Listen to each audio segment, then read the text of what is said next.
Hello and welcome to the latest edition of Marketing Cracked, and today we're going to talk about being yourself. Welcome back. So we're going to talk about being yourself, and I mean being yourself on social media. And we're going to talk about Dr. Seuss. Dr. Seuss, hugely clever man, and he had a lot to say about being true unto yourself.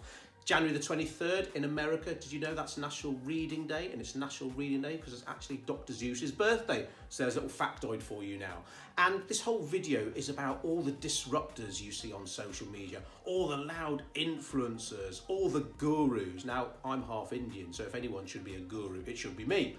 Now, you as a lovely business owner might get tempted to copy them because you'll see all the great interactions they get, but there is a downside.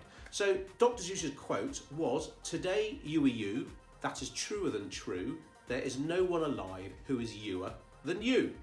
Now, sweary people, the loud sweary people, they will get tribes following them on social media for sure. And that is a good thing. You do want a tribe, some loyal, passionate people who will follow you, who will buy off you, or who will recommend and refer you to their friends.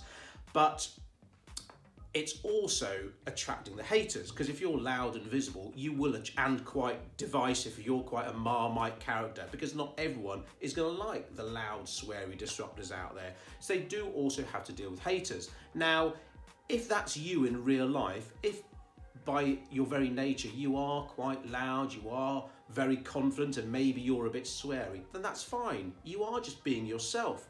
But if you're not, people will rumble you. People are pretty smart, and they're getting smarter online. So I've met sort of people who on social media, they're very loud, they're very sweary, they're deliberately being divisive, they're deliberately being controversial, and yet you meet them in real life and they're as shy as you like. Now, is that you, or are you actually the real deal? Because I think there's a lot of things you can do better with your time than to be there monitoring all your social media. Because if you're posting something controversial, you'll get your fans, your tribe agreeing with you. Great, maybe give it a like, and maybe you don't have to interact, but you will get lots of people saying, no, how can you say that, that's terrible, blah, blah, blah. And there you are all evening having to monitor and manage these comments. Personally, I'd rather spend the evening reading with my children, or watching Game of Thrones with my wife, or doing my hair. Something better with my time, because it's certainly true, you can't appeal to everyone. If you're so bland and nice and meek and vanilla-like, you won't appeal to the people who will buy off you. You'll be trying to appeal to everyone, which will mean you'll engage with actually no one.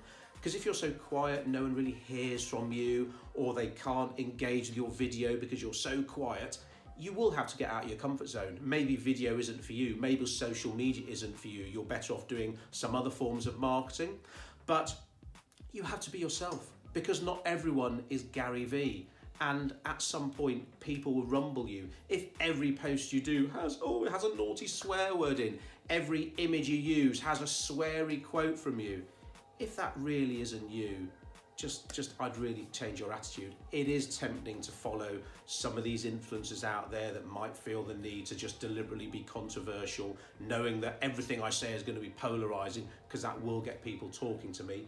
And if that is you, again, that's absolutely fine. But end with another Dr. Seuss quote: "Be who you are and say what you feel, because those who mind don't matter, and those who matter don't mind." Love a bit of Dr. Seuss.